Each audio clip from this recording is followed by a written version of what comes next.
It's Wednesday on Your View. Welcome to the show. I am Murayo Afolabi Brown. As always, I have the ladies with me. Hello, Miriam Longe in the building. Hi, how you doing? I'm fine. You're looking all so copper and gold. I like it. Oh, thank you. Thank you, thank you. I'm doing well. I have a book reading later today. I'm excited to go for it. I haven't done a book reading in a while. Nice. Yeah, so it's a school or? It's a camp. Of course, nice. schools are on holiday, so there's a summer camp. Yeah. I'm going to be reading to them. Cool, Just nice. excited. That's nice. Fantastic. Nature and environment, as usual. Oh, nice. Oh, so when Mariam is saying she's doing book reading, actually she's giving them an experience. Okay. She's not just reading the book. She has videos. Yeah. She shows them about nature. Like the children gets like it's a transformation. Like they understand the impact. So those who are That's visual. my marketing manager. So those who are visual go home with something. Yes. How you doing, Damola? How you doing? I'm very well, thank you. So I want to rant. Okay, what happened? Something happened in the course of my business operations this week. So we have this affiliate marketing program where people can join and earn like a 10% commission on every sale. And we cannot take everybody. You have to have meet the criteria to actually get on board. So we refused a particular guy, and he was throwing tantrums like, "Who are you?" Yes, like who are you? Physically or virtually? Virtually, emails, WhatsApp, Instagram. Who are you? Why do you think you can refuse me? You said I should convince you. You don't need money. You don't do this. You don't do that. We didn't say anything for a while. Then we had to tell him at some point that if you continue this, they will get you arrested for cyberbullying. You did not qualify. You did not qualify. Simple. You do. So why are you throwing Look at tantrums? People are frustrated. You don't know where the one is going to. Maybe it's a serious matter for him, but it's very uncouth for him to do that. How some men actually take rejection. Yeah. Because if it were to be a girl that actually rejected him like that, he would start stalking her. Yes. Exactly. That attitude is really, really bad. Hi, Intokwe. Come I'm to you. good. We need to raise our people better. Yesterday my banter became semi-hot topics, so I'll just keep it in. Let's keep doing our best. Like everything we do has impact, and as much as possible, you can avoid crisis. There's someone that is looking for my trouble. If you're still looking for my trouble, just know that you don't want my trouble. I get back in. Oh, yeah, you The do. fight is plenty. So And it's spiritual from the above. Everywhere. Not just physical. Don't look for the battle that you cannot handle. Let's just be peaceful with one another. Yes, we concur. Anyways, nothing happening on this end. It's just work. You know, I mean, things are still a bit slow on the other side, but it's good. Let me rest. But I've not been able to rest. I'm always on the go. I really need to rest. As we had somebody talk about sleep yesterday. I need sleep. I don't get that 8 hours. I don't even get 5 hours because I have the time I'm waking up and I'm doing other things. My mind is drifting, so I need some good sleep. But don't forget. Please send us stories. We've gotten a few, actually. We'll be discussing them today and tomorrow. Life stories, your journey, your experiences. Send it to us via email, yourview@tvzcommunications.tv. When you send it to us, we can then discuss it and get people's opinions on it and also the ladies' views on it. Let's go on a quick break. When we come back, we go through the front pages of the papers. Stay with us. We'll be right back.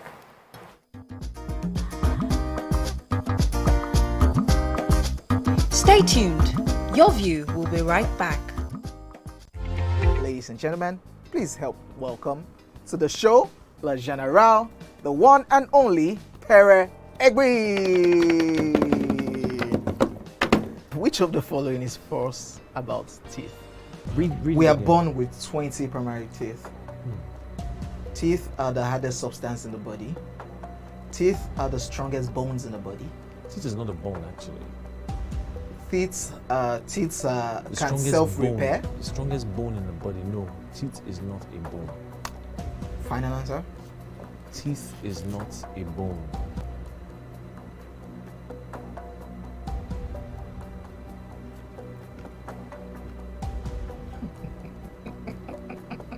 You know what came to my head now? That sound. Crickets. So, editor, you can put that cricket sound there. You can still put it down too.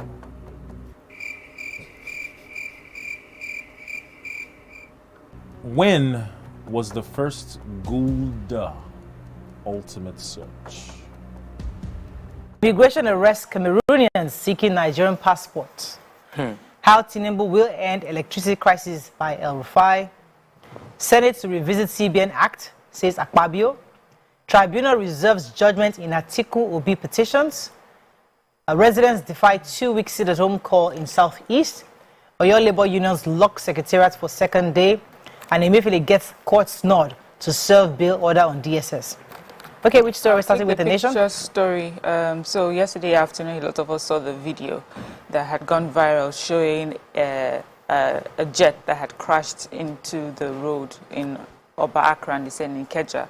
So it's been confirmed that that incident happened. They say it was a Turbo 5N CCQ jet. It had two occupants, yes, so it had two occupants in it. It was a test flight as well that they were doing, and when it crashed, luckily, as it was going to crash land, people, saw it, CCTV camera took it, and it also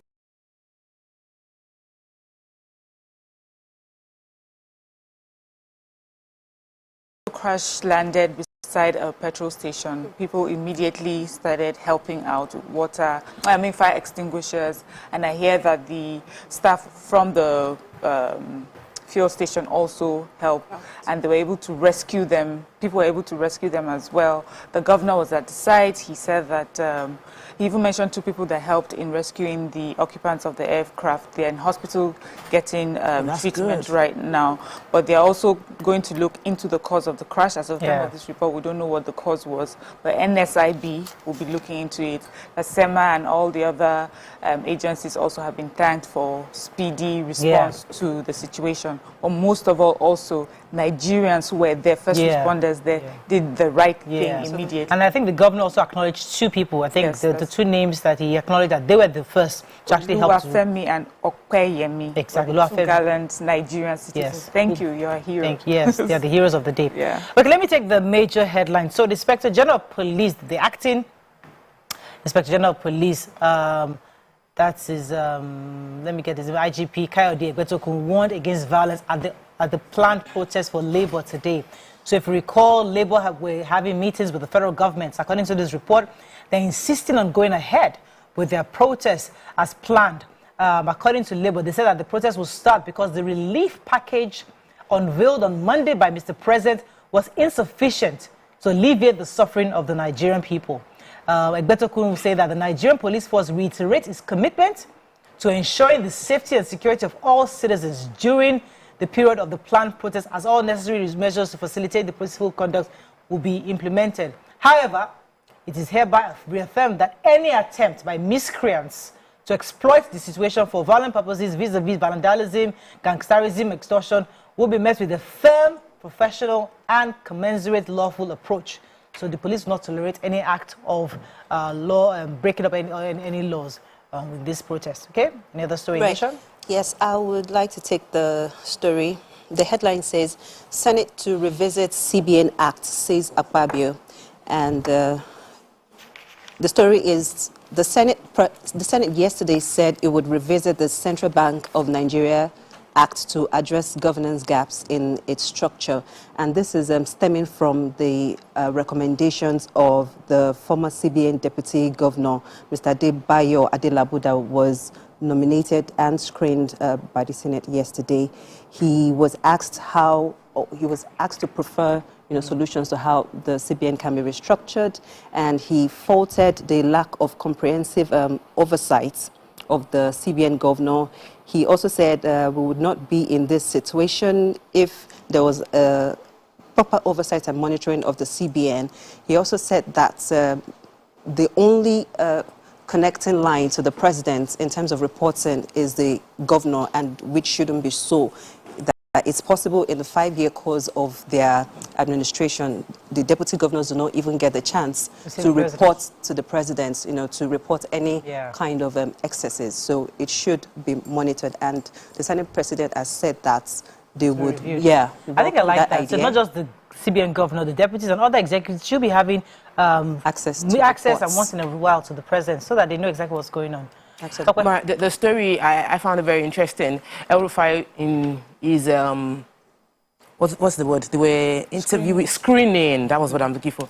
in a screening, they asked him about the electricity. So it seems like we're tilting towards electricity. Yeah, power. And I love the power. I love the way he answered. He spoke about what he feels this administration would do to change the power issue. We have 13,000 megawatt capacity, but we are only producing between 4,000 to 6,000. So he said the first thing to be done was to find out why we are not able to produce the 13,000 and fix it. 80% of what produces for us is gas. So they realize that we don't have enough gas. So sometimes the reason we're not able to produce is we don't have gas supply.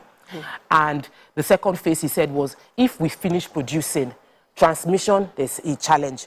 But distribution, it's impossible. What makes all those power shutting down was because we produce beyond what they could move. So the 22 collapse. The power system collapsed 22 times in 2022. He said that, so we need to expand our transmission capacity. Then distribution, that out of the 11 distribution companies, only 3 survived a stress test. And about 6 of them have already been taken over by banks that they borrowed money from. So we can see that the issues in our power sector is multifaceted.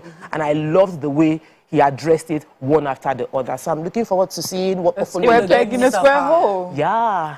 See, everybody's talking about. Moving on to the Punch. Let's take the major headlines. Subsidy talks. Labour shuns federal government, begins protest as oil workers down tools. FG orders probe as test flight plane crashes on Lagos Road. Task force officials extort 35,000 naira from motorists on the Lagos-Ibadan Expressway. Foreign trained doctors' mass failure worsens Nigeria's manpower crisis. For real? 500 illegal courier operators under prosecution, says NIPOS. Tinubu sends second ministerial list today. Direct interventions in power sector hits 7 trillion naira, says federal government. Niger, Russia, Burkina Faso, Mali oppose ECOWAS military intervention. Okay, which story are we starting with? So they say motorist Stanley Chukwedo is lamenting that task force officials who claim to be working for the Ifo local government area of Ogun State extorted him of 35,000 naira. He was explaining that on Friday on his way to work from Ibafor, when he got to the Kara Bridge on the Lagos-Ibadan Expressway, there was traffic as usual, and so he tried to make a diversion, and then these people, jumped out of the, and got into his car, accusing him of different things. So he was not taking the right way, he was going against traffic, and he says he wasn't. He actually was going the way he was meant to go. He was trying to explain. So they said that he had followed them to the office. By the time they got to a place, he said, there were about 4 of them. They first asked him for 150. In the end, they took 35,000 naira from him, and they used the POS, they said, and he paid into a Palm Pay account. And he was wondering, he was like, how would government funds be going into this sort of account? Did not have the for local government, but they issued him a receipt saying that he had gone against traffic. He said, but I didn't go against traffic. Anyway, 35,000, they say for being a gentleman, they would have taking more from him. And they say this is not the first time that it's happened. The local government chairperson was, she was approached and she said this is not the first time she's heard this, and they have sorted it out. These people do not work for the local government. So there are some touts on that road that are extorting people of their money. Yes, so we need to figure that out. Yes, probably have some colored uniforms or something. Or those reflective jackets. Yes. Okay, so let me take this story. 500 illegal courier and logistics operators are being prosecuted by the police for not obtaining operating licenses from Nigerian Postal Service. The general manager of the team, the courier, that's, let me see, Dr. Dotun Shonde, disclosed this to Punch on Tuesday, saying that they've actually started clamping down on not just in Kwara State, across various states, Edo, Rivers, Ogun, Oyo, Lagos, FCT, and many other states. They're enforcing the law to ensure that every courier service is properly registered with NIPOS. And they started this clampdown. It had begun to clamp down operations on licensed illegal courier express. I didn't realize that they had to have a license. Yes, so they've actually impounded. They impounded their motorbikes until they come and pay. Because many of them, they just start the business without going through the right process of getting certification and licensing. Okay, let's go on a quick break. When we come back, we continue with our review. Stay with us. We'll be right back.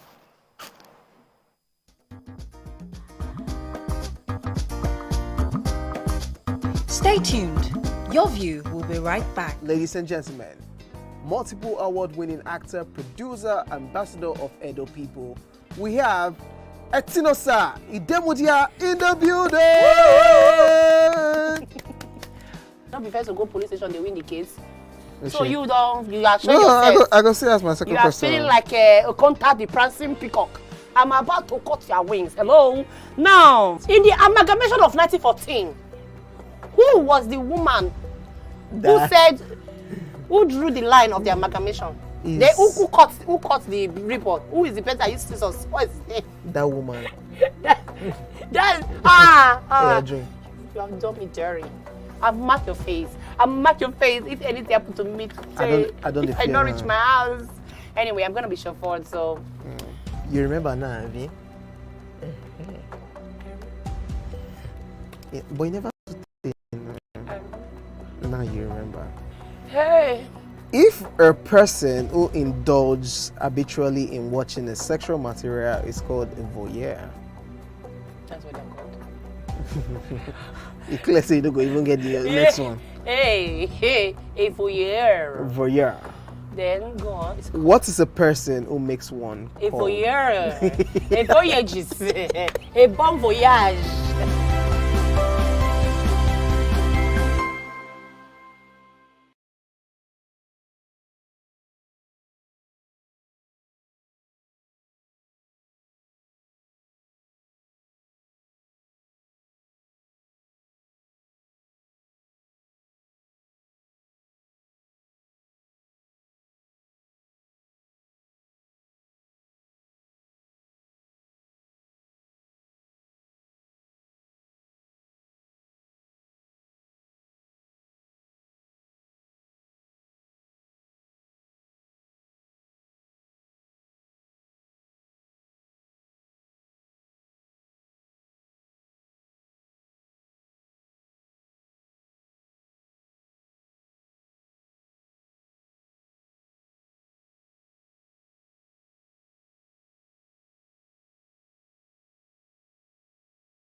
Doubt and fear doesn't occur at the canvas, it shows in the canvas. It shows the conation of raw earthen material slabbed, stroked and molded at a pace provided by the doubt and fear. Every move weigh in the struggle of one to the other, merging the past to the present, brushstrokes of colors seen but not known. For when the wailing stops, the pieces settle down in abject beauty erected for a century of a century. Speaking, advocating, protesting as the arts are meant to be.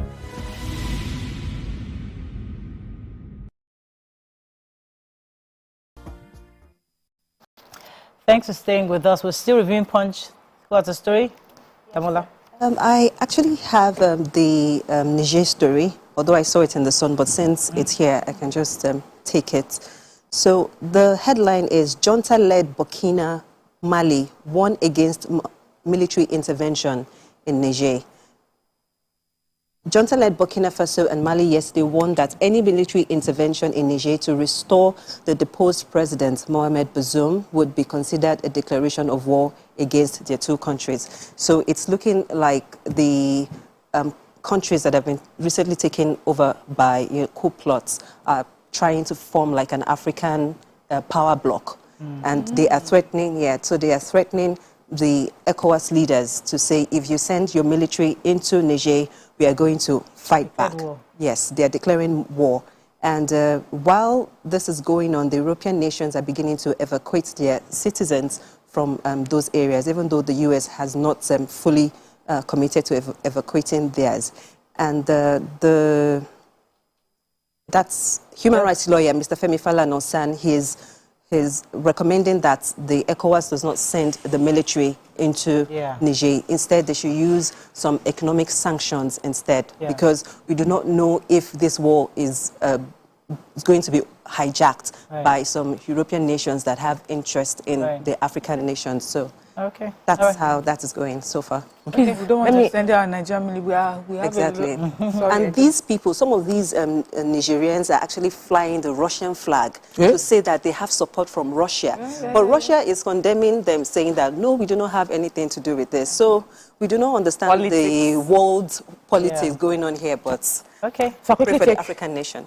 So I'll quickly take the story about foreign doctors. Apparently, a few doctors that are Nigerian citizens want that for you to work as a medical doctor in Nigeria, you must write the Nigerian exams.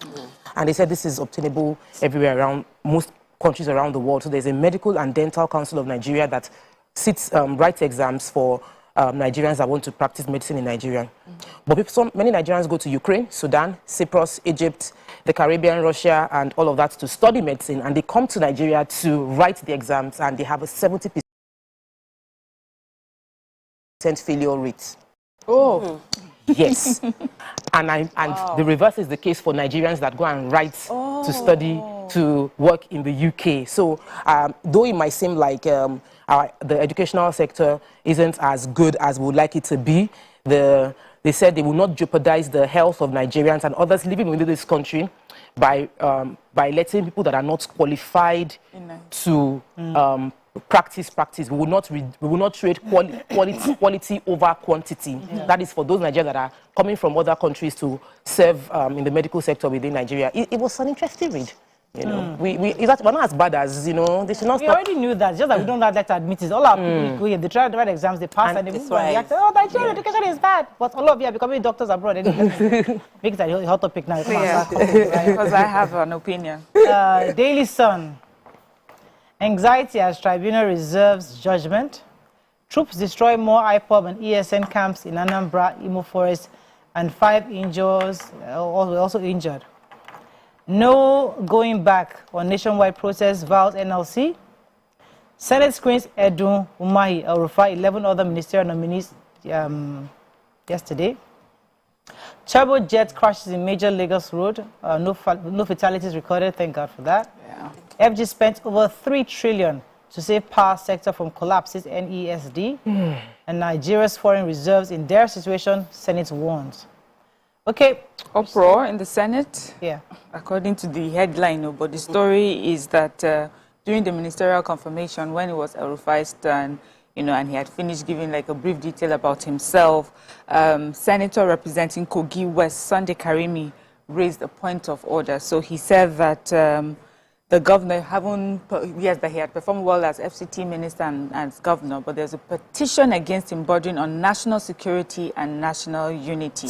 And so he was asked to respond to that. But the Senate president intervened and said that he didn't have to respond to it, that for all the others also who had been briefed, there were petitions against them, but that was not the place to discuss the petitions. That after they've been screened, they will now be sent back to the presidency and or security agencies who will further vet these petitions and then finally, before they are confirmed. So he just... He didn't respond? So I did not hear the uproar. No, so he did not respond to that. But I don't know if there was uproar among the senators, but based on the reports, it didn't look like there was an uproar. So our gallant officers entered the forest and declared war on the IPOB members. Soldiers on internal security operations went in on the illegal status home declared by IPOB, and they took them on and at the logistics bases in the various parts within Anambra and Imo states. According to Brigadier General Onyema Nwachukwu, he said that operation was carried out by the combined troops of the 82 Division Nigerian Army. The raid took place on Monday, and the troops were alerted to the violent activities of the irredentist group enforcing the illegal 2-week status home. During the raid, IPOB camps in Eketu, Osomogu, Lilu, Mother camps, and so many of these were all raided, and were able to detonate the improvised explosive devices, also known as the Ogbonigwe. And unfortunately, 5 members of the soldiers, 5 of the soldiers actually were injured. Operatives were injured, but the Nigerian Army were courageous and they were able to take down these various camps of the ESN, and the IPOB, according to them, said they overpowered the irredentist group in the firefight, compelling them to abandon their position as they fled with gunshot wounds into nearby bushes. Further cordon and search of the hideouts by the troops led to the arrest of 5 fleeing members of the group and the recovery of 1 IPOB flag. So they were able to arrest 5 of them, and I think they're putting a lot of pressure on them to ensure that this sit-at-home is not enforced any longer. Even some of the residents actually defying the 2-week sit-at-home because they're crying of hunger. How can you sit at home for 2 weeks? Economic stagnation. For children, for a lot of Nigerians that are living on income they make on a daily basis, it's terrible. So the Nigerian foreign reserve has gone into negative, and that came out through the Senate Chief Whip, Mohammed Ali Ndume, when he was questioning the ministerial nominee of Ogun State, Adebayo Olawale Edun, who is currently functioning as the president's advisor on monetary policies. And he said something must be done urgently, that 95% of our revenue goes into debt servicing, and that our external reserve has gone into negative. What that means is we don't have an external reserve. So in response from Mr. Wale Edun, he broke down the fact that the major crisis, of course, from the past administration, and in the 2 months of power, a lot has been done to sort of try to correct the issue. He spoke about how they are hoping to correct the issue, stabilizing, putting tech, that Lagos State was able to generate increased revenue because of the use of technology. Yes.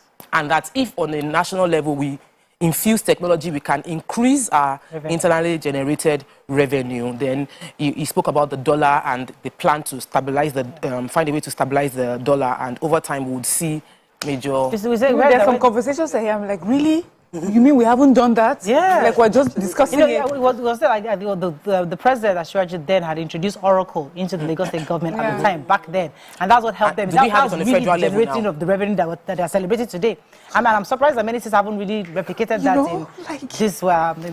Okay, let's move on. Let's Vanguard. How many minutes do we have? We don't have any more minutes. Let's find a story we've not taken at all. Ministerial appointment. Okay, we discussed that. Tinubu court reserves judgment on Atiku Obi's petitions. Court grants Emefiele leave to serve DSS DG under transferring him to prison after bail. Will defend Nigeria's democracy and constitution, says Army Chief Lagbaja. Subsidy lifts ban on fuel supply to border communities, Senate tells federal government. And 4 persons rescued as plane crashes in Lagos. Is there any story we've not taken at all? I think we've covered. Okay, let's move on now quickly to Tribune, if we have any more time. Let's find a story. Freed Ondo kidnap victims. Our abductors collected 2.2 million naira ransom, rice and cigarettes. Lifts ban on fuel supply to border community, Senate tells federal government. IGP talks tough as NLC gear up for their protests. And military can't handle Nigerian problem, Agbaje political scientist. Okay. The dollar keeps our exchange rates. We're still having a major crisis, 21% fall, and a difference of about that same amount between official window and the parallel market. And I remember about 2 weeks ago when we took this story that in the paper I carried why we are going to continue to have this issue, because there are still some things on exclusive list. So we have just sort of deregulated and floated. We haven't completely floated. If it is something that can be resolved, let's remove those things from the list so that everybody has access to the official window and then the scarcity of dollar. Okay, that's all we can take on Front Page Review. When we come back, move on to our hot topic of the day. Stay with us, we'll be right back.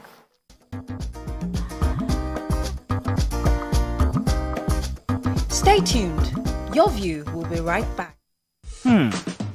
So, have you ever wondered what happens behind the curtains of a man's mind? Or perhaps you're one of those who wonder what men talk about when they gather. Well, here goes. Imagine what it takes to put together the perfect cocktail. Or maybe mocktail. We need a bit of sports, a sprinkling of current affairs, some very deep topical issues, and last but not the least, a healthy dose of grumbling of those we love to hate.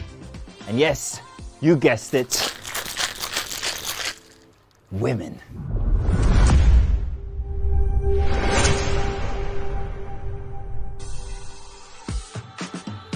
So, if you catch the drift, then you're onto something. We will provide you with the right insights into most of your curiosities, right here within this beautiful cocktail we call the Black Table.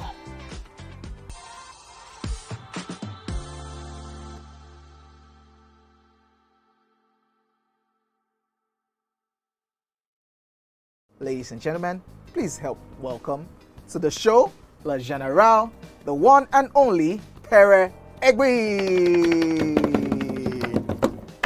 Which of the following is false about teeth? We are born with 20 primary teeth. Teeth are the hardest substance in the body. Teeth are the strongest bones in the body. Teeth is not a bone, actually. Teeth can self-repair. The strongest bone in the body, no. Teeth is not a bone. Final answer? Teeth is not a bone.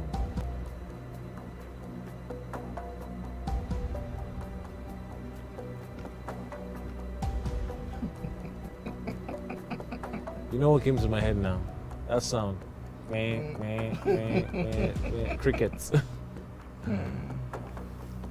So, editor, you can put that cricket sound there. Very just, you can still put it down too.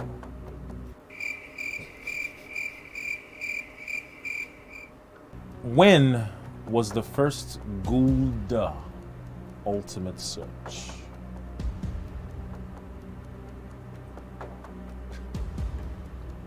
Editor? Don't put any cricket sound. I'm talking. Okay, Pere. How many times has Ghana qualified for the World Cup?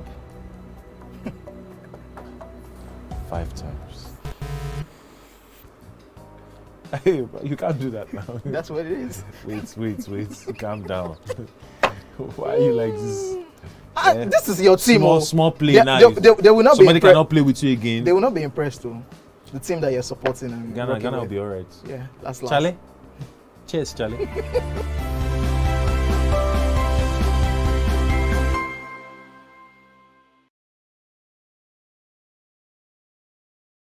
It's not just where, but who wouldn't you want to work with? Yes, that's on that angle. So Laifa had a very, very interesting... You wouldn't want to work with who? Not There's no judgment. No, and I Oh, they'll respect, judge you I definitely, respect but we won't this judge certain type of people. But what I dislike so much is when they tend to come to work and then they pour all their resentment from on you. Is it me that offended you? I'm not the one. I have no business. Man, just come and work with you, pay me at the end of the month, and let me go back to my house in peace and sleep. But when it comes to like divorced people, I cannot work with a divorcee.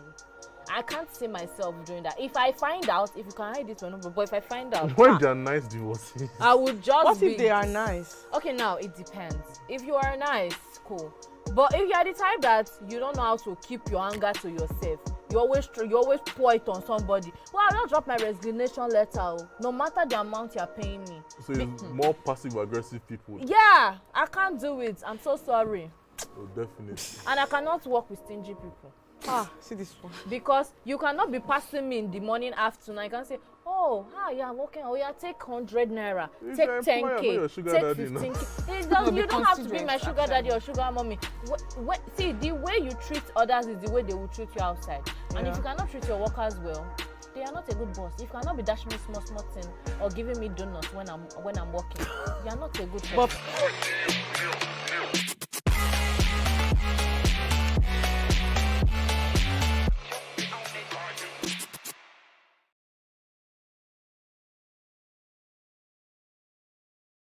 Ladies and gentlemen, make welcome the grand comedian of the Federal Republic of Nigeria, Gbenga Adeyinka the First.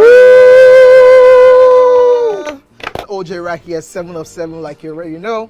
Gbenga right here, 7 of 7, like I'm beginning to know.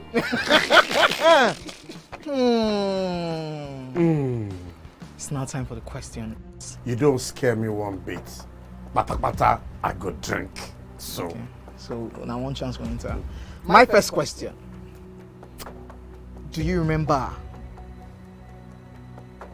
the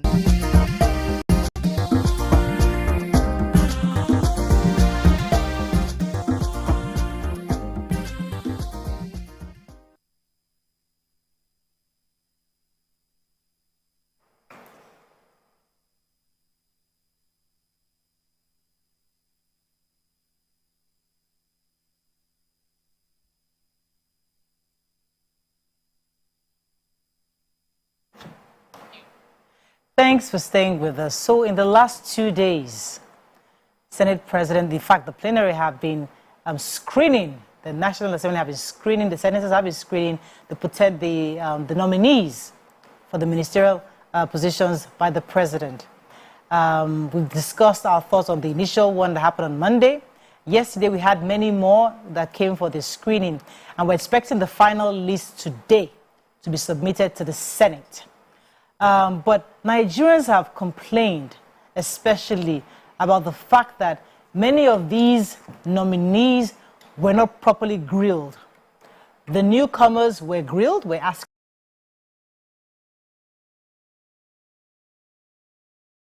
questions, but those who have recently served in the National Assembly or even former governors were hardly screened, were just asked to bow and go.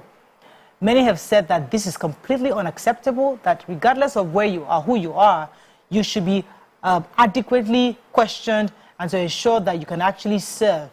But others have said that because they have their data in the system, they know who they are, they know their antecedents, why should they be grilled? What are your thoughts on this? You can call us on 081 076 41679 090 24163 You can also tweet to us at TVC Connect. Please hashtag YourViewTVC so we can read your tweets. Remember when former Governor Wike was being asked questions and, you know, he was going on about it. The first thing, told them to tell us about yourself, what you did and everything. And he was saying that, you know, the president would not regret me being nominated. But after he finished, they didn't really ask him questions because they just said, he's a former governor and we already know what he's done, he can go. But people felt that he should have been asked more, they should have grilled further. I know that the Senate president himself, Akpabio, tried to, to initiate questions, but others just felt that there was no need. I think that his deputy, who took over at some point, kept saying, since you've been in the Senate, we already know you, don't say anything. Are you sure you want to say? Well, they give him options. Are you sure you want to say anything? Don't want to say anything. Just bow and go. Just bow and go. You know, what are your thoughts on this topic? So, you see, the job of this screening it's too heavy and it's too important for the way I saw them handle it, particularly with some people. And El-Rufai was a former governor, but he still answered crucial questions. So there's a preferential treatment. Some people are told to bow and go, and other people are being excessively grilled. If you want to be fair, and which is what you're supposed to do as a legislator, you are meant to be fair, check and balance, create laws, and ensure that the executives who you are screening now, you are able to handle it when they get into power and they do things you are uncomfortable with. So any question you want to ask beforehand, you're supposed to ask it at that point in time. I felt that I'm not impressed with the bow and go. I'm not impressed with the levity with which they dealt with some people within the screening. In order of priority, we have a crisis as a nation. The president just spoke and was telling us how he's empathizing with us. So everybody is on the edge. This is not the time for you to be smiling and be saying somebody should bow and go because you were in the assembly together. Your assembling together did not make my country better. It did not make my condition better. I'm still buying food expensive. People are starving. So there is no bow and go in this situation. We're trying to do a renewed hope administration. This is a new system. And the president is planning, and we're hoping that he's able to fulfill it to change a lot of things on ground. So if you're bringing in old people to a system you want to change, then give them the opportunity to talk about the change they are hoping to achieve, not just bow and go. Yeah, for me too, I don't agree with this bow and go. In fact, for me, I feel that especially for those who have been there before or in one capacity or the other, they have even more to answer than those who are just coming in fresh. Yeah. Because these are people that will come with fresh ideas. But if you've been there, I feel like I can ask you of the things that you did wrong and why you did that and the things that you're doing better. It just seems very chummy like my friends and I. And if that's the case, maybe the Senate questions than the other. You have said it's better to have them all at once and then ask them general questions. Then ask everyone the same kind of questions. And where you need to go further, you should go further. It does not look good for the Senate. I don't know why they look like this chumminess. I mean, do they watch themselves on TV? Do they watch it and think, oh no, maybe I didn't do right, so I should do it better the next time? It just doesn't look right. Then if I... after all this when you've asked the questions, there's this issue that came up with the petition that was raised against El-Rufai. And the Senate President was saying that these petitions were raised by others.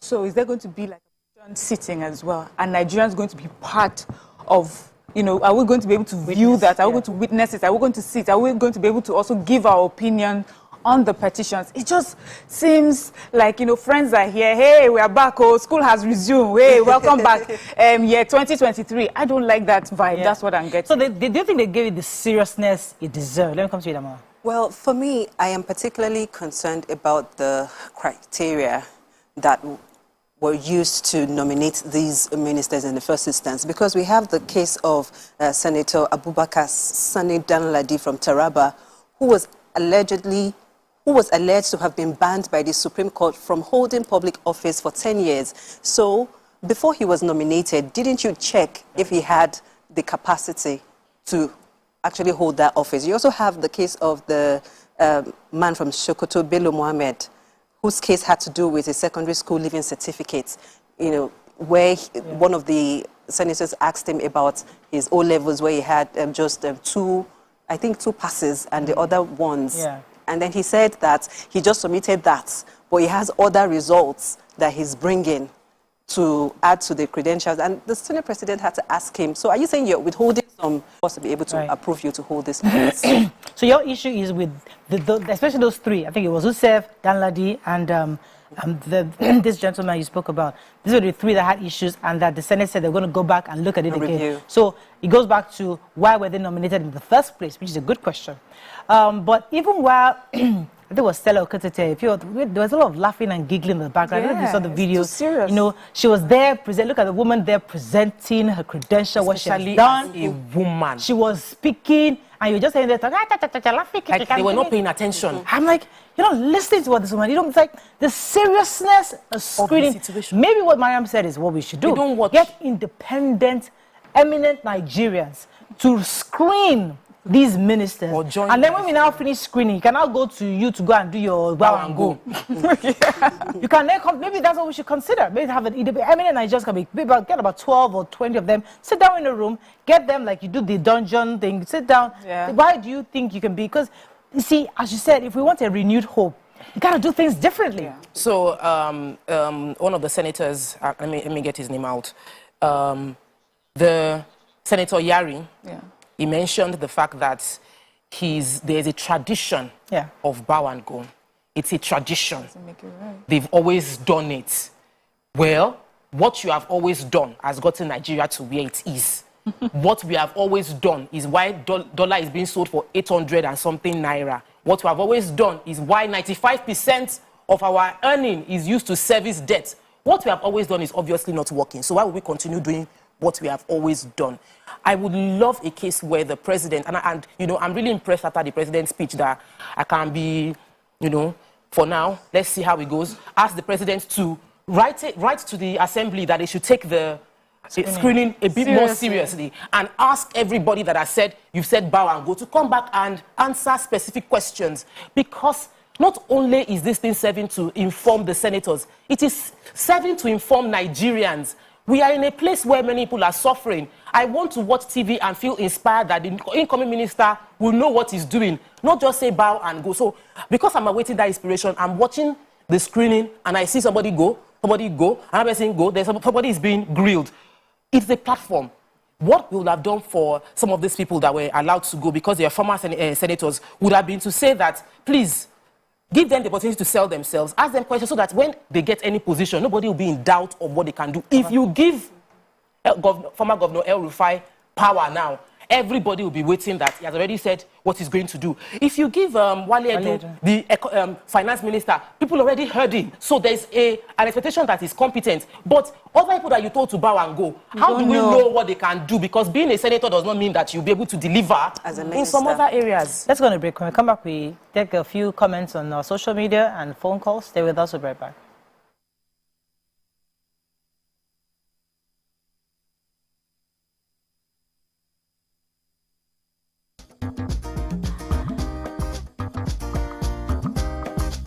Stay tuned. Your View will be right back. Ladies and gentlemen, we have Made Kuti in the view. It's still 7 of 7, and we've been doing a whole lot of protesting. The only thing that remains is just to carry placard. It's about 5 of 7, to be honest. Because, ask your question. I have so much to speak about once we finish. We'll not give you the time because it's 7 of 7. I will make the time now. He said he will not ask questions about science. No. Neuroplasticity. And based on... He asked a question that was subjective about high life. And he did not finalize his answer about a Kuti question where there are only 3 of us. Editor, scratch this part out. That could have possibly composed the music. Editor, scratch this part out.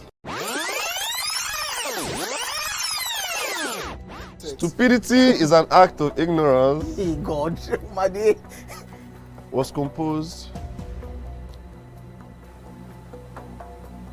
by which Kuti?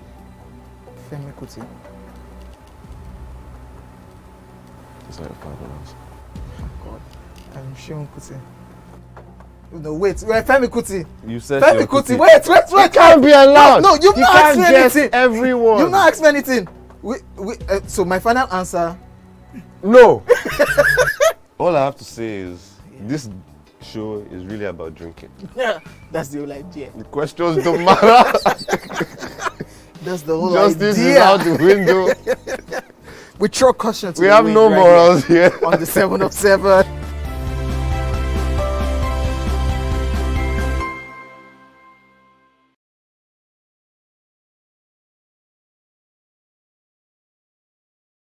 Ikechukwu Sunday Okonkwo, aka Cross. Now your intro without Wow. So there's a name that thing that's. I'm just drinking because you say I should drink. There's no particular answer. You think it's only that can be wicked? What's the answer? Subterfuge. Eh? Yeah. They claim you did, but you said it just happened. That And it's called what again? Subterfuge. Subterfuge. Subterfuge. So you look me finish from head to toe. You look at a person who go know what to become subterfuge.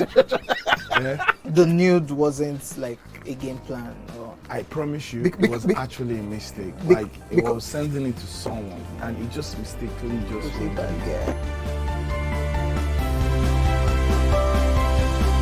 Ask questions if I want to ask questions, and if it's something that I saw coming, I may not even ask questions. I may just. I may even tell you I saw this. What if it's in person? But then, would it make a difference where? So like, this person might just say, "You people can just be on Third Mainland Bridge on a bike," and the person.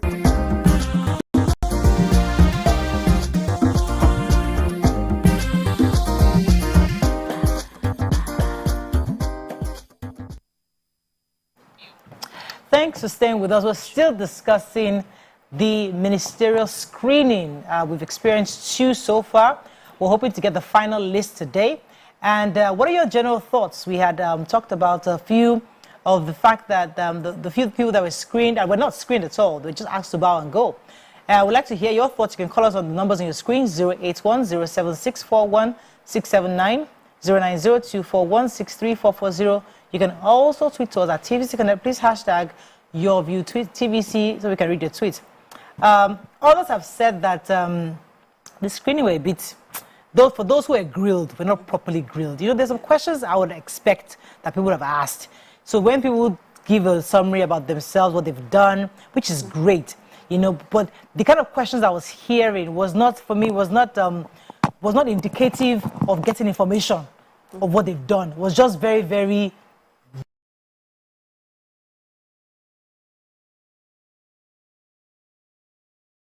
basic. What are your own thoughts on the They even used PT at some points because this Miss Mosawa, a lawyer, she was one of the 28 Nigerians nominated by and she's actually one of the 7 women that have been nominated. And when she was asked to present her resume, she started talking about herself, her background, and how she came from a poor home, how she would have loved if her father was there to witness her success. And the Senate president had to interject to say, we are not asking you for your family background. We are saying you should tell us about the capacity that you bring on board.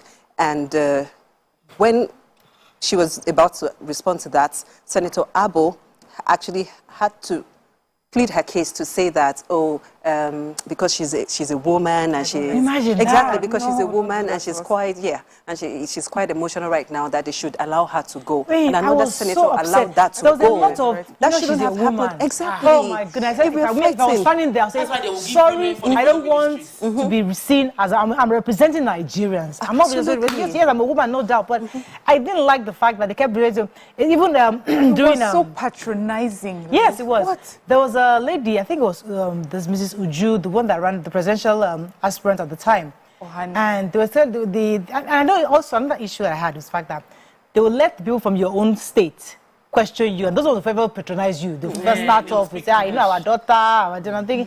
So they were referring to her as our modern day Mother Teresa. What did this woman do? She said she was helping the poor in a neighborhood. She had an NGO that was supporting people. A lot of people do that. I mean, that's like everybody gives back somehow. I know. I'm sure she's done really exceptional work. I'm not doubting that, but they made it look as if she's our modern day Mother Teresa. How? And how is that? We didn't take our screening. Did not give it the seriousness that it deserves. And they just felt like this is like we're just doing rubber stamping. So there's no high expectation of the fact that we can listen to somebody and actually on this floor disqualify somebody. If that is the expectation they have, there would be a different response. Imagine on Monday you screen 14 people and 7 bow and go. So and we will feel like we have screened 14 people, but 7 was 50% bow and go. So what are we doing? As you mentioned when Senator Yari was saying that this is yes, Buhari from Kaduna. Thanks for calling. Hello, good morning. Good morning. Can you get some volume, please? All you ladies there, thank you very much for the topic you just got in this morning. Thank you. Ibrahim from Kaduna, a first caller. Welcome to the show. Thank you so much. Listen, yes, bow and go season. Quite okay. I don't really cherish it. I don't really cherish it.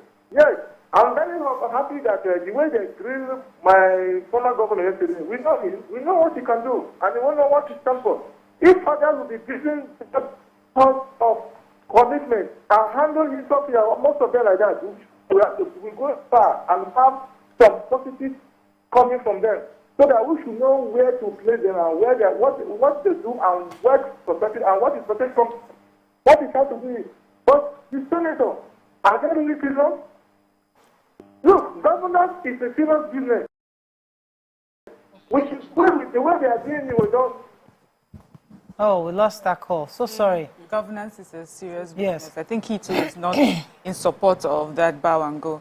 But I was going to say that Senator Yari was saying that this is a tradition. This is how we've always done it.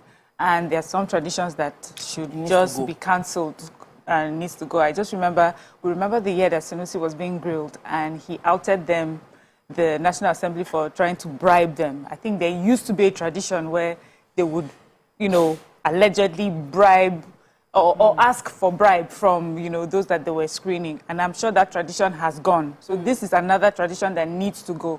The Senate needs to realize you're not talking to your friends. You're sort of interviewing these people for Nigeria. It's not about you, your relationships with them. It's about Nigerians and the job ahead that they are going to perform.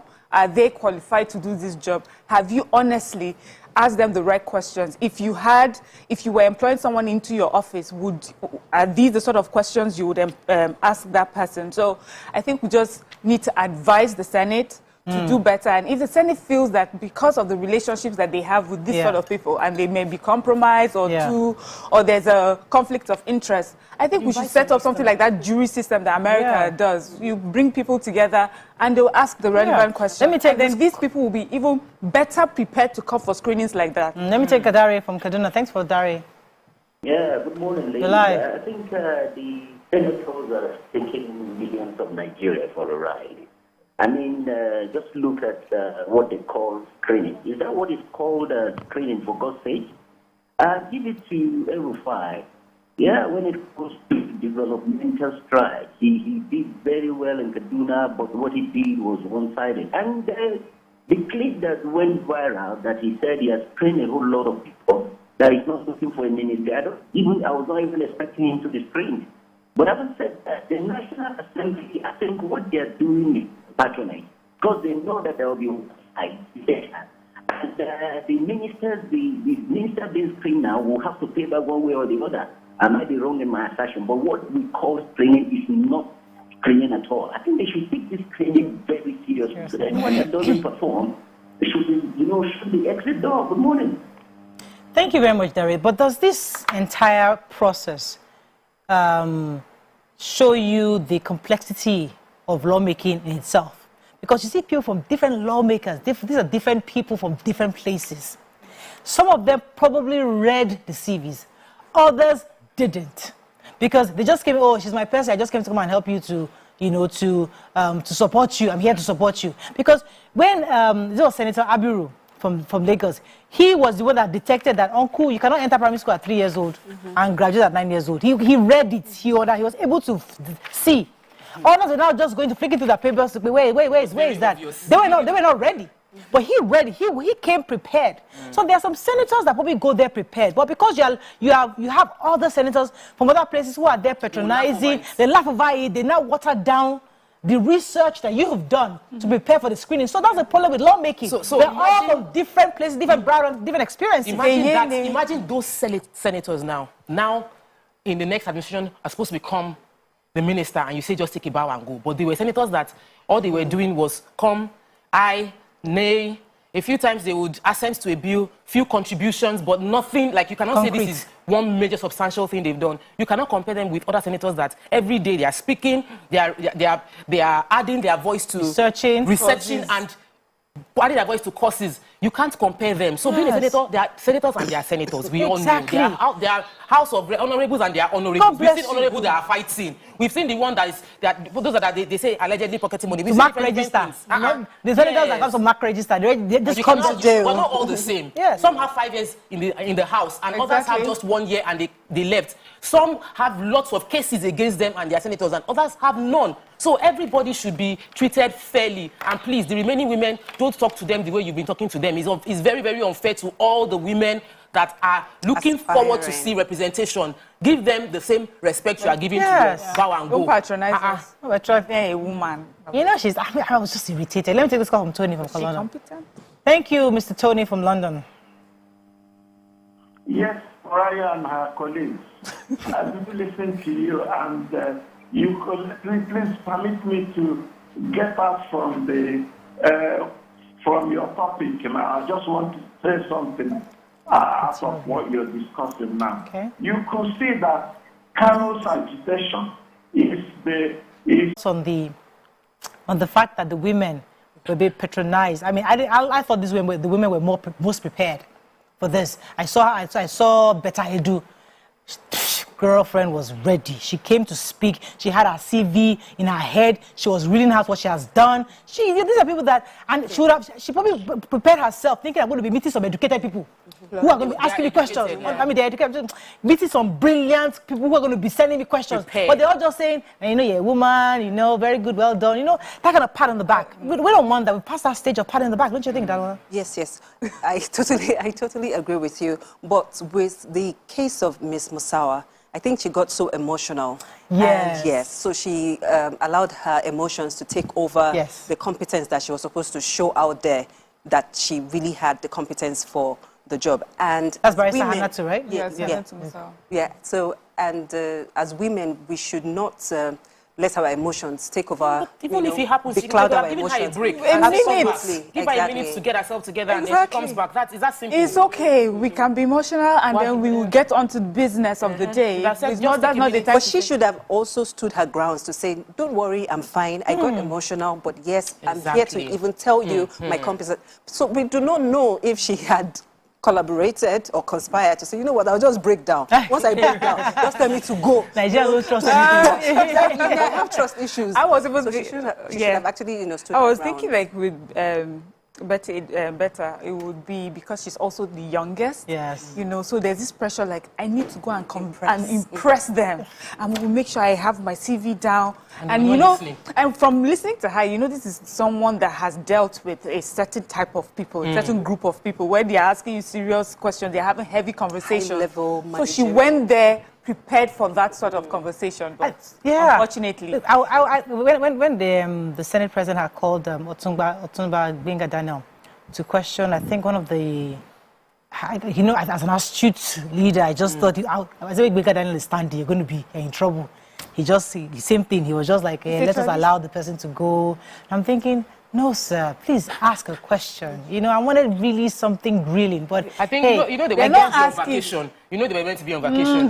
Maybe they were already in the vacation mode. Anyway, we have to wrap up on this, but I think in a nutshell, what we've all discussed and agreed is that the senators come across that they didn't take this, they didn't give it the seriousness it deserves. Maybe going forward in the renewed hope agenda, maybe the next session, they should do a redo. Yes, for all of the bow and goes. That bowed and go, they should be so the ladies of Your View on TVC are therefore recommending that our renewed hope president should please recommend to the senators that everybody who did the bow and go should be recalled back for proper screening. I think that's what we have said here. Yes. That's all we can take on this segment. When we come back, eyes have it. We move on to the next segment. Stay with us. We'll be right back.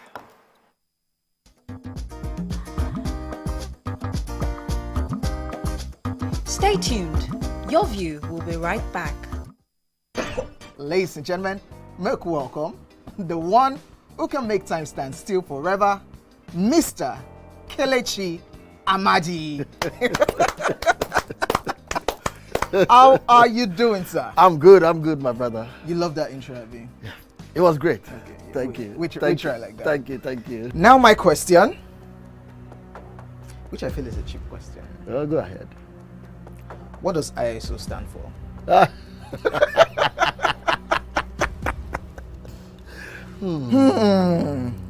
is it. I think I'll drink. No, you're joking. I'm not joking. Kelechi Amadi. No. Shay, you didn't whine me. You're whining me now. I think I'll drink. Huh? No problem. Okay. I've always known it as ISO. I never bothered to know what it means. I know what it means, but I never bothered to know what the acronym is. Tell me the brand of camera that I use, so much so that I even became an ambassador. That's very easy.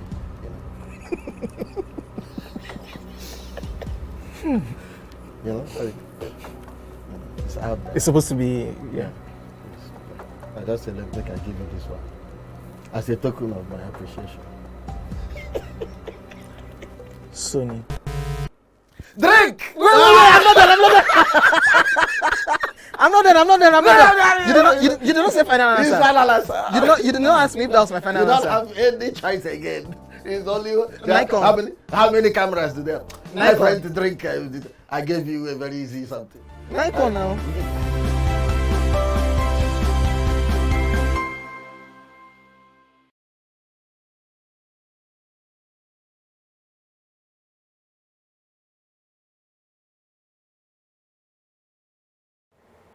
Come closer. A little bit more. Perfect. I have exciting news for you. You asked for it and you got it. Your favorite breakfast show, Your View, will be going to 2 hours. We're going to have in-depth analysis of the newspaper review and more conversations on the hot topics. The ladies of Your View and I will be stirring up our guests to get in-depth into all the various topics, and you, our viewers, will have the opportunity to call in and share your views. After all, it's Your View. Join us on Your View, 9 a.m. to 11 a.m. for a fantastic conversation. Don't miss it. Ladies and gentlemen, make welcome Pioneer Positive Force member, dancing queen of the 80s, non-conformist, Afrobeat historian in her right, and long-standing member of multiple award-winning Your View, Omoyeni, Yeni, Anikulapo Kuti, aka YK Power!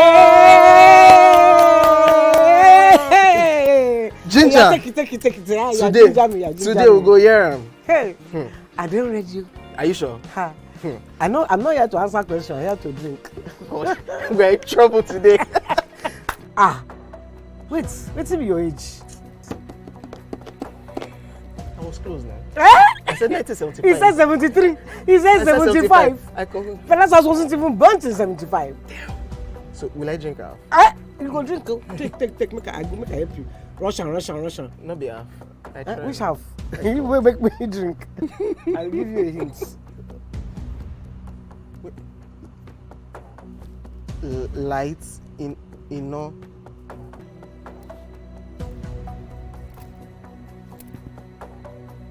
Nepa Road. Nepa Road in Abeokuta. First of all, my brain cannot memorize everything. A big black bug. A big black dog. Bug. A big black bug. Oh, sorry. A big. It don't start. Ọmọ fẹlá. Ọmọ Aníkúlá Pókùtì. Wọ́n rò pé kí ni kékeré yìí. It's by Audison. It's not by Audison.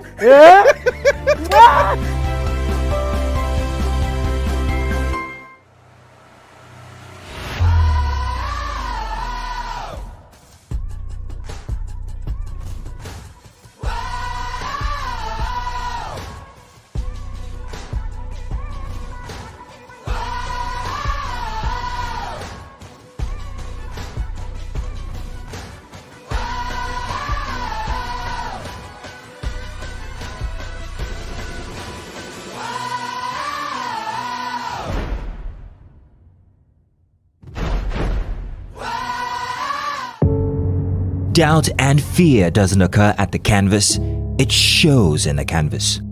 It shows the conation of raw earthen material slabbed, stroked and molded at a pace provided by the doubt and fear. Every move way in the struggle of one to the other, merging the past to the present, brushstrokes of colors seen but not known. For when the wailing stops, the pieces settle down in abject beauty erected for a century of a century. Speaking, advocating, protesting as the arts are meant to be.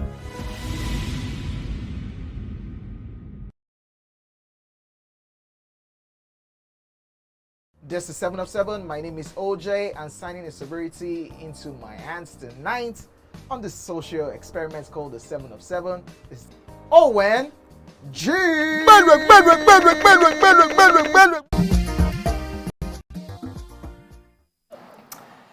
Thanks for staying with us. So as Nigerians are discussing, reviewing the president's speech on Monday, his spokesman, his new spokesman, Mr. Ajiru Ngelale, is currently trending for his video on social media. Ajiru Ngelale is the official spokesperson of the president and special advisor to the president on media and publicity. Now, the video went viral because he was given a press briefing. He's in charge, therefore, of the media of the president, and he was given pretty much ruling out the Riot Act going forward, how they plan to engage members of the media, what they can tolerate and what they would not tolerate. The fact that he was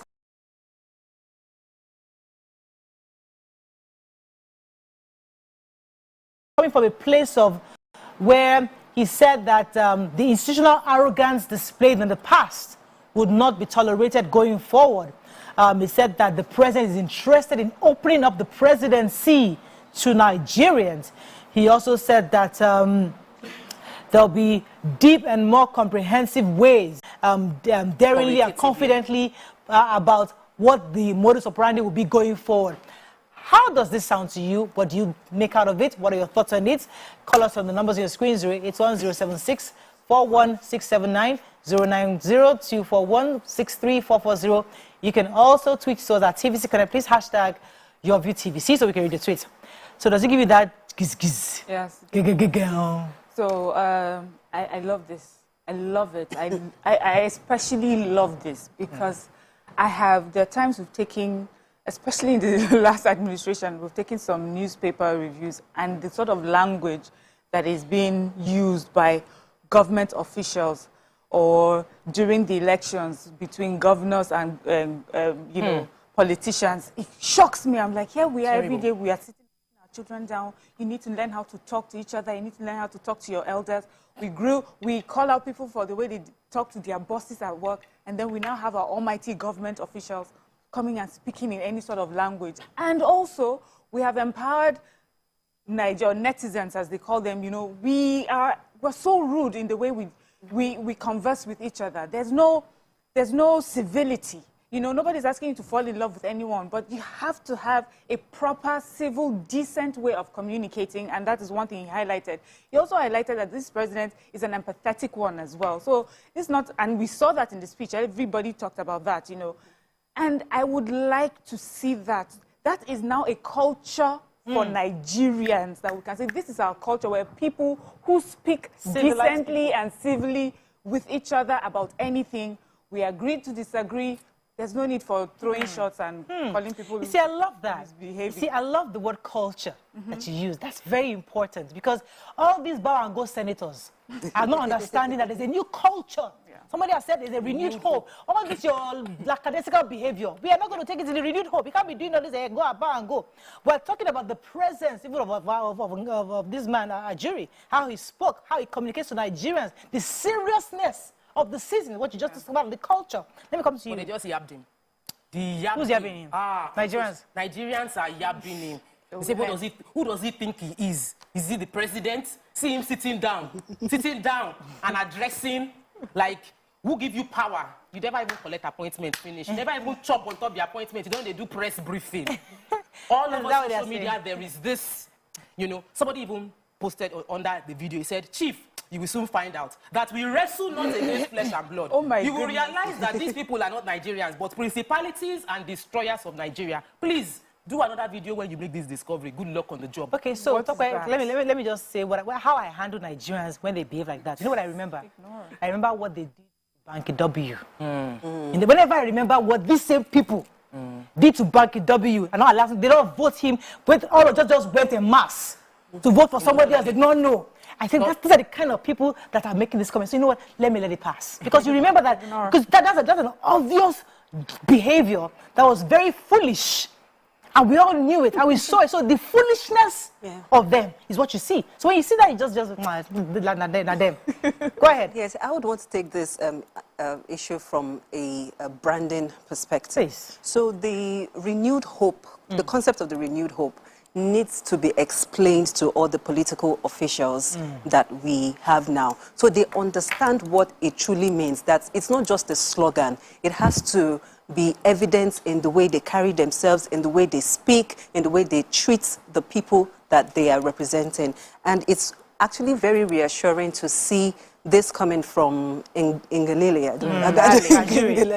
Ajuri. Yes, to see that he has been on both sides. Yes. Okay, he's been on the President Buhari's side, exactly. And he has also worked as a journalist, so he knows what journalists have faced, you know, trying to interface with government officials. So I'm really looking forward to the implementation. I hope it's not just all talks. I'm also looking for actions, and I would really be happy if we have this change. So let me come to you. Yes, back to, as I was saying, on the funnier side of town, it is, there were comments about, just give us the brown envelopes and go. We know what to do. We have a system and a template that many people in the media have used over the years. And when I listened to him, there's a confidence vibe that you get. There is a competency vibe that you get, and it's extremely important in this season that everything is done to help us to manage the challenges that everybody is facing on a normal day. Next thing I feel that is important is people were suggesting to him that keep the communication lines open. Don't wait until there's a crisis before you speak to Nigerians on a bi-monthly basis, or twice every month. Do the press briefing, update us on the activities of what is going on. Like what you mentioned, all spokesperson actually have a media background. It's a requirement for you to do the job. We can decide, we can agree to disagree on what the quality of that background is. But this is the first time I've seen in a long, I can't recollect anybody that has had TV experience. Most of our spokespersons are always like print media, amazing writers, and all of that. But now we're having someone that has broadcasting experience, and he carried it out. There's a carriage of this is a president speaking, and I think people were a bit worried about that. Or did you guys see the subliminal message? Did you guys? There's a back-end message. He said, wait, so he said, this new the media will not accept that this is for Nigerians, not for parties. It's a non-partisan arm of government. What I'm hearing him say, because he's probably coming from a place where, because I'm APC or that thing, don't let it go out. There's a way you will influence things because you're in a party. So you're there because of the party, but the party needs this. But he's saying that this thing I'm in charge of, this media circle I'm in charge of, we're non-partisan. We represent 220 million Nigerians. We are here speaking for Nigerians on one end. He also said condescending and insulting language towards Nigerians online from government officials would not be tolerated by His Excellency. So he's not even looking at how we insult each other, how these people are insulting him. He's not looking at that, because that's what he's concerned. He's not looking at how Nigerians are insulting each other, or how Nigerians, many went to go and vote for LP against Baki W. He's not looking at that. What he's saying is that our own people, the government, when we speak against these people who are supposed to be leading, I will not take it lightly with you. So he's focusing on them. Yes, because as I said, that's where you learn the lesson. That's where you show the culture. So you can, whatever, you can discuss amongst yourself, however you want to discuss, but when a person representing this administration or government comes out to speak, he will speak like someone who is decent, who is civil, who has self-respect, who understands the gravity and the importance of his office. And so he will not be found squabbling with netizens on social media, and I love that for us very much. I love that we now have a culture. We know, as Nigerians, we have a culture of respecting each other and respecting office and respecting ourselves. We're naughty. There's been a conversation where people feel that when you say respecting your elders, it means that you are weak, or you're afraid, or you just take everything. No, that's not what we're saying. We're saying that we can still express our displeasure, but in a way that respects, that we are respectful of each other. So there's so much that I'm excited about, and I like that it's even started with the little things as conversation on in media and in social media. Or could he have just written this instead of a press briefing? He's a media, he's a broadcaster. We all have our strength. So as a broadcaster, this is his strength, and he played to his strength well, delivered beautifully. Also, I loved what he said about the fact that, when we talk about the media and communication, when he expressed the fact that we're talking to Nigerians or representing Nigeria, he also spoke about the fact that they created a template before he even came into power where the president communicates mainly through NTA. And the purpose of that is we're not going to be speaking through because under different administration, somebody would favor a particular station more than another station. They chose to follow NTA as this is the state-owned broadcasting channel, and it was a strong one. Right from the moment he got into power, every media press release went out through NTA. Everybody had to quote and NTA. Everybody's like, hey, NTA is back. Yes, there's no preferential treatment to one partisan or somebody that has political connection in this space, and that was what he reiterated when he said, this is not for politicians, this is not for party, this is for Nigerians. And it was a very good way of setting boundaries. Hey, a jury in the building. Setting boundaries and putting in the fact that in a very, very good, speaking good English, no insult, but I put everybody in their place. And another part, okay, let me come in here. There's a difference between how you communicate your emotions when you're speaking and when you write. Yes. Trust me, if he had written this, it wouldn't have gotten this amount of attention. And as a communication strategist, you have to think of out-of-the-box strategies to make your statements go viral. Because if you had just done it the normal way, we have just said, the normal issue, they're just talking and talking and talking. So I liked the way he carried himself, his demeanor, the way he spoke. Thumbs up. Thumbs up. There was something also that we've been talking about national unity, and about the fact that even in the ministerial nominees, we have some people from other parties. And you know, the conversations we've had is that, you know, this government is really only about one bringing... person, no. Wait now. So we're showing you the next one is he says that he's spoken to people who have gone ahead of him in his job. So even on this side and the other side of the divide, he has asked people who have gone ahead of him. So there's wisdom from talking to them. It had nothing to do with party. So he's saying to Nigerians, see, this is not party. And I'm showing you with my own personal experience how I've gone ahead to do this. So... It's looking good, guys. So in a nutshell, by that confidence, Nigerian leaders, in a nutshell, what Nigerians are looking for is a renewed hope and renewed speech and renewed way of talking to us. Don't continue your bow and go mentality that came from the last administration. In this renewed hope, we need leaders who will speak with confidence and set boundaries as this young man, Ajuri Ngelale, has done. So the same way our president spoke on Monday, and we're all saying, oh my goodness, fantastic. And this young man has, I keep saying young man. He's a young man. Yeah. He's one of the youngest. So in the middle here, the Senate saying bow and go. We will not accept that. Yeah. We want senators who have researched each of the nominees, who have read their CVs, and who's ready to question it in the interest of Nigerians. Not my person now, she's my sister, he's my brother, and let them go. And it also highlights the reason for appointments that are not nepotistic. There's no nepotism. It's not nepotistic because Ajuri is, of course, he had proven himself from media, and from there they brought him into the last administration. Yes, he went into the last administration, and now he's serving in another administration because it comes across as a competence deal. When I saw the appointment, I was like, very good Our appointment. children will look at Ajuri and say, what did he read? I want to read. He will speak well. He will speak well for us. Yes! Yes, now all governors too, when you want to appoint your spokesperson, let it be someone that can truly deliver. Don't let us connection. Don't let us miss what Miriam just said. Let us rewind ourselves. Yes. Our children are watching TV, right? And what inspires them is what they see. Give the bow and go, laughing, giggling, let it go. Or the Ajuri who is speaking with confidence and pride, or a president who is speaking with us with confidence and empathy. You need to take that home. Yeah, that's all we can take on this. Stay with us. We'll be right back.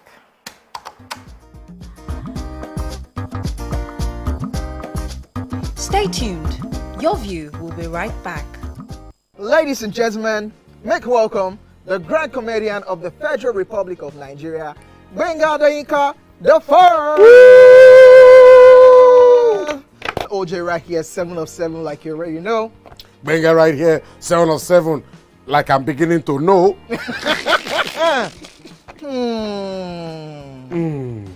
It's now time for the questions. You don't scare me one bit. Bata, I go drink. So. Okay. So now one chance for Inter. My first question. Do you remember the names of the winners of that edition of StarQuest? Of course I do. Why do you? And I hate myself for this. Because I have this question for you. Final question. No. Where outside Nigeria and what year? Think you're the only one that can be wicked.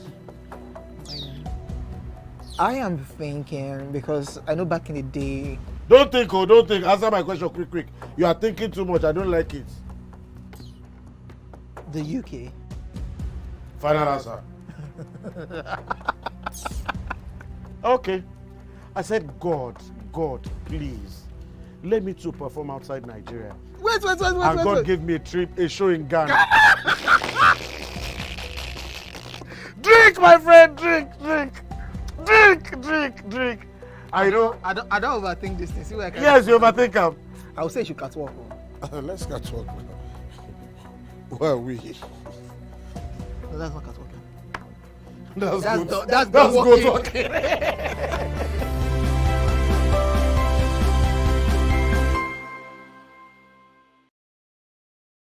Ask questions if I want to ask questions, and if it's something that I saw coming, I may not even ask questions. I may even tell you I saw this. What if it's in person? But then would it make a difference where? So like this person might just say you people can just be on Third Mainland Bridge on a bike, and the person say babe, I cannot do it again, and you lose range. So, what would change? What would change the scenario? Like, does it matter where? Do you want to have like a fancy dinner, like the film you were mentioning? No, like finding your or do you want to be on the street? No, carry me go fancy dinner. Or you might just una dey run for treadmill. Or you na dey jog. I tell you, you lose for.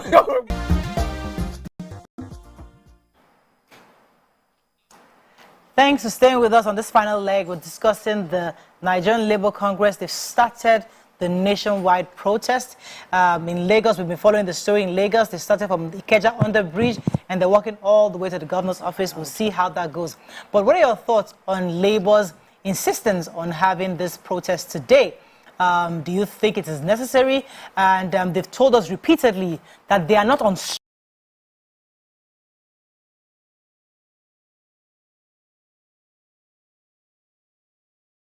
strike. They're only having a protest, protesting the fact that the subsidy removal has increased fuel tremendously, and Nigerians are unable to manage or to Nigerians continue to suffer with these fuel increments. What are your thoughts on this? Call us again on the numbers on your screen. We'd like to hear your view. Do you agree with the protest? Do you think it's right?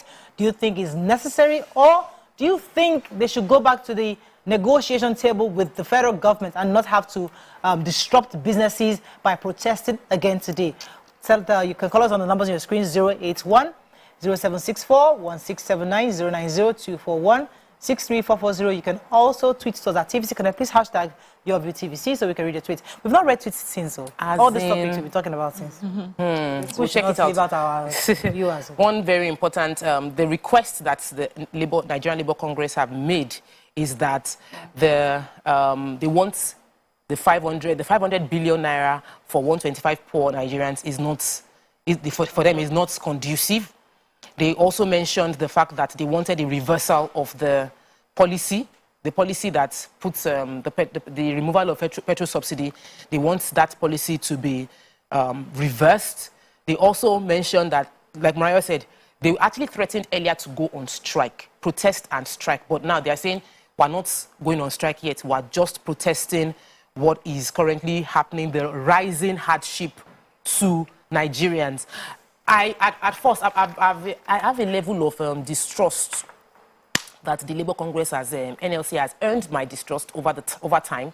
Not necessarily they've earned it, not necessarily this particular leadership, but over the years, we've seen protests in, protests out, and we hear stories of how everybody just pockets. No actual, like we did not achieve the reason for the protest or the reason for the strike, and we all go back. So I'm not going to a place where if I say NLC, I'll just be like, people that are fighting for their pockets. And that doesn't necessarily mean that it's a fact. It's just a feeling I say I have. But when I read what their conversation is about, they're speaking, yes, for the organized labor, as well as the people that are civil servants. I took the story a few days ago when NECA was saying that private sectors cannot afford to have the economy shut down based on protest. The way they are on the road, businesses cannot run appropriately like this. So somebody's livelihood is already being disturbed. So we need to think about everything hand in hand as we are working towards fighting for the rights of Nigerians, right, and trying to get the government to move positively. But I think that it's a good move that they are speaking, because many of us many Nigerians don't have anybody to represent them. Yeah. So for me, my personal opinion was I didn't think that this protest was necessary, especially because of the conversations before the protest. The federal government has said, okay, we have heard you and we're looking at it. We're definitely going to review the salaries. They're asking that the subsidy removal was a bad idea. Many Nigerians actually disagree right now. Many Nigerians agree that it is causing a lot of hardship. Many Nigerians also agree on the way it was done. Like maybe it should have, palliatives should have gone ahead before subsidy removal. But to reverse that policy, I do not think many Nigerians agree on that. So my question is the NLC just for protests and strikes? Can NLC work with government when it's laying down policies and ways to resolve issues? can there be meetings that we're having on how to work together with government so that Nigerians are better able to receive these palliatives, that distribution is done properly, that those that the palliatives have been earmarked for actually get it. Can NLC work in that way? Yeah. You know, ensure that the subsidized transportation costs or the free costs, that the workers are actually getting it. I would like to see NLC in that capacity. I don't want to see NLC only in the capacity of raising placards and, you know, protests and strikes. Yes, so be collaborators when we have policies and we've put in implementation of it on ground. That is how I would like to see NLC work. Yeah. I'm not saying that there's no time for strikes, there's no time for protests, but I just believe that this is, for this particular case, and right now, this is not a protest case, my personal opinion. Damola, what are your thoughts on this? I am totally in line with what Mariam has said, because this government, you know, I put on my WhatsApp status about, I think last week, that this government is barely 3 months in power, and Nigerians are expecting a turnaround, an overnight turnaround. And some people came at me and said, no, we are not saying you should do overnight turnaround, but they should have thought about it. They should have thought about it before removing the subsidy.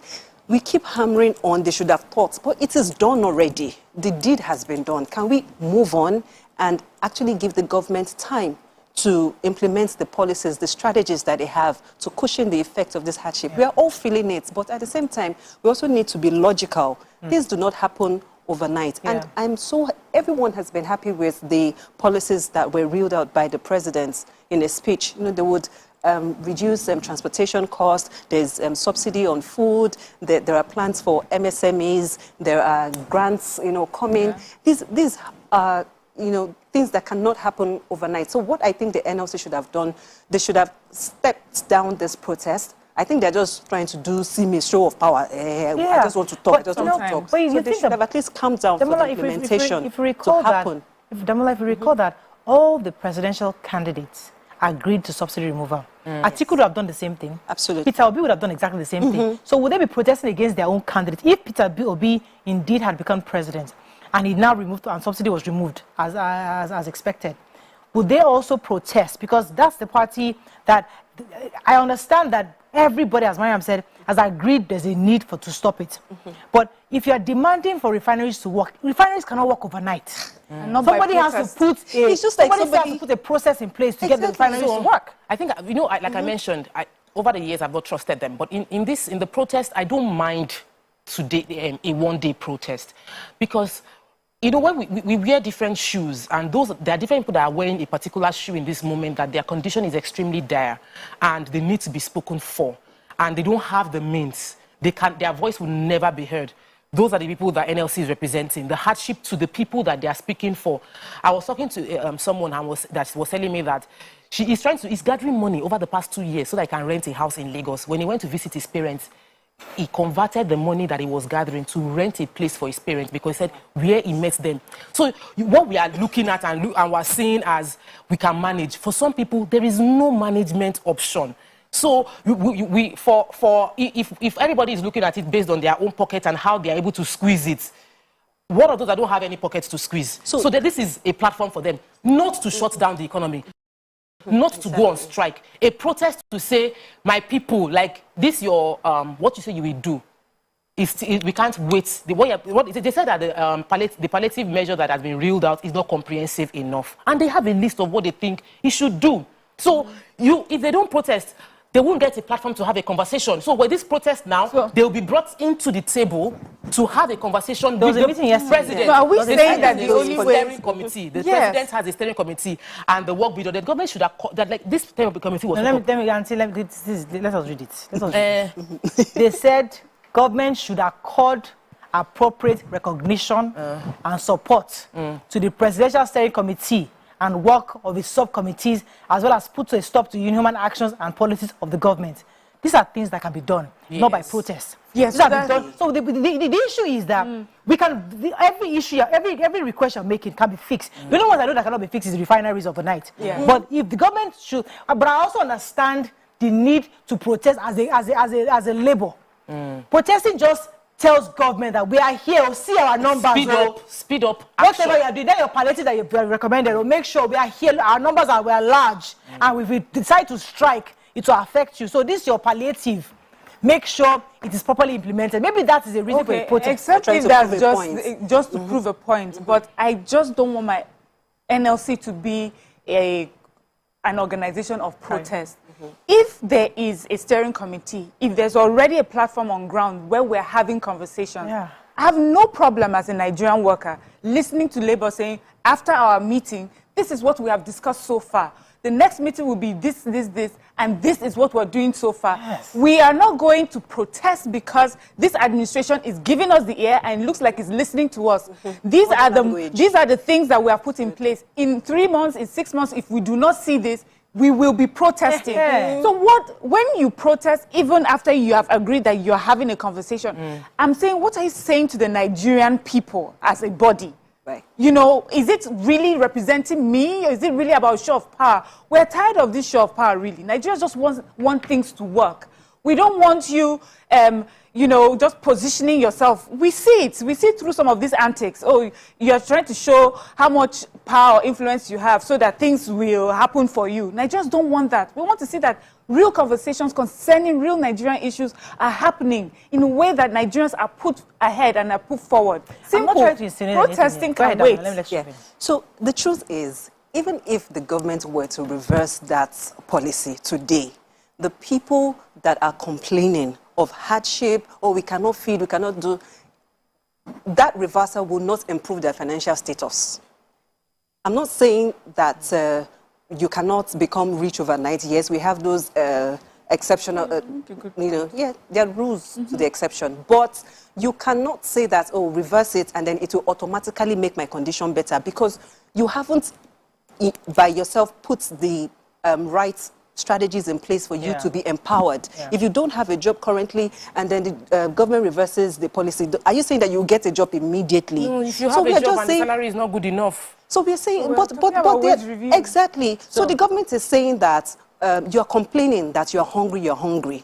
I come to you, I say I'm hungry.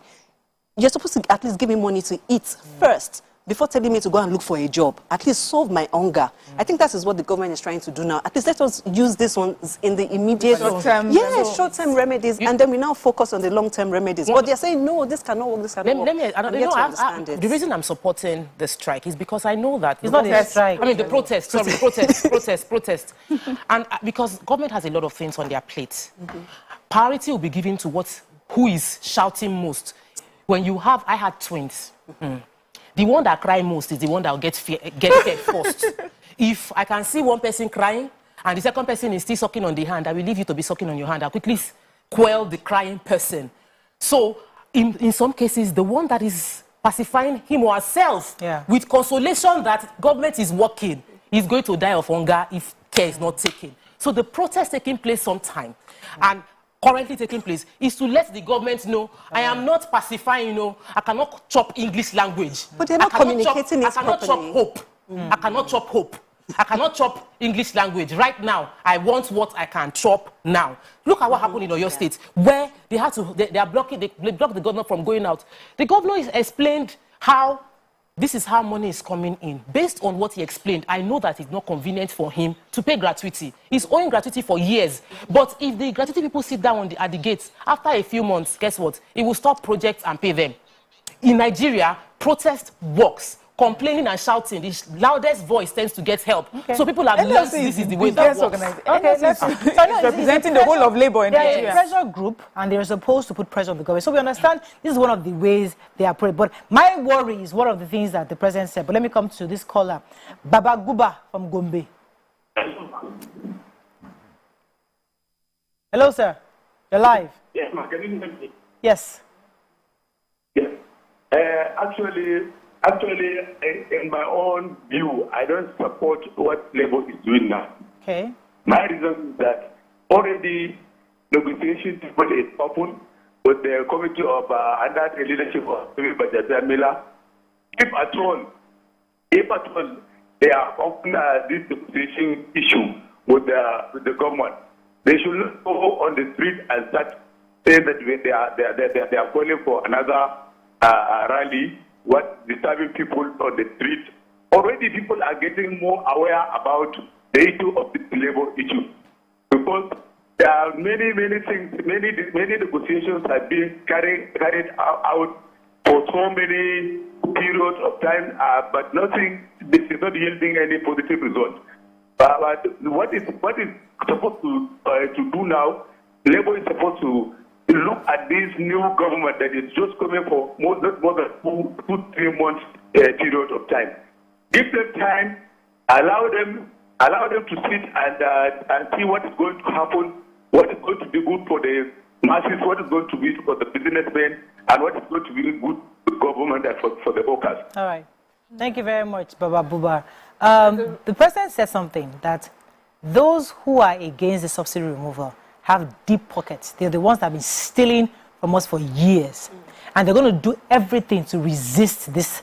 And part of resisting this is probably finding ways to disrupt the work, the things happening in Nigeria.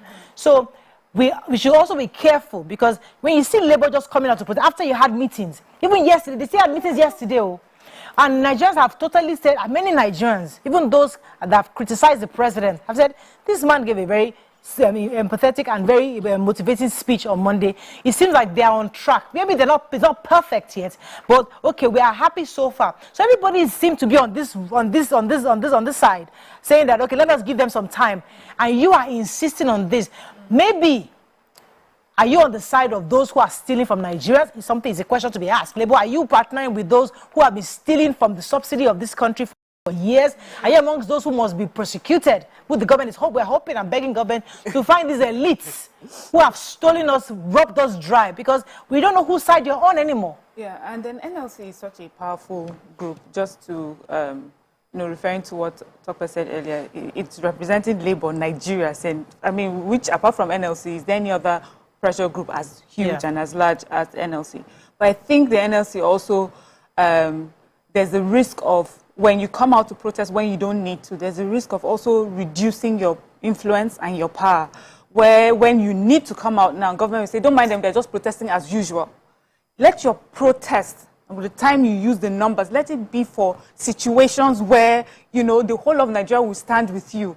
You don't want to misuse this tactic that you have for issues that could have been sorted at a round table. Then you have nothing to hold on. This like one of your ace cards. These are the things you wait to use until much later. And then you have a situation where you can just sit down, you're using it.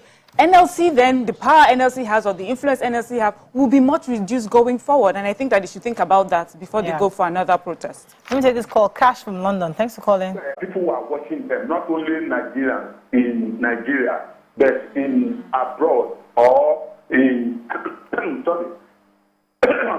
in abroad, they are watching them.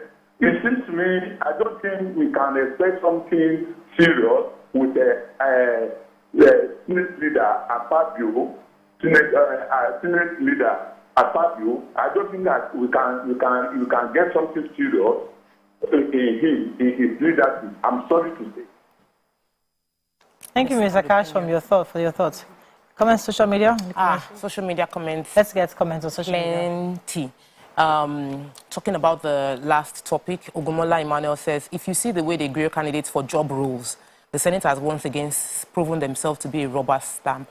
Then, on the current topic we are discussing, someone said that I support the palliative is a medicine or a form of medical care that relieves symptoms without dealing with the cause of the condition.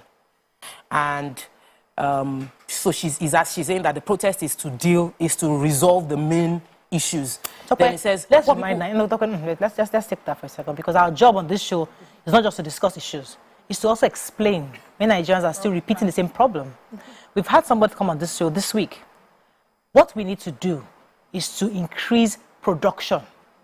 Our problem is white dollar. And Dr. Please, I want you to come in here, because we must explain to this person what the symptom is. Palliative is supportive, is just trying to alleviate the temporary, but the real solution is that we need to become a productive nation. And when we begin to produce, so for example, if I begin to produce this biro, for example, in Nigeria, this biro I sell to Nigerians and I also export to different countries. As I export, I'm getting dollars. What are they saying? What exactly does it mean? And they were trying to explain to her what it means. Like, okay, fine, it's not perfect.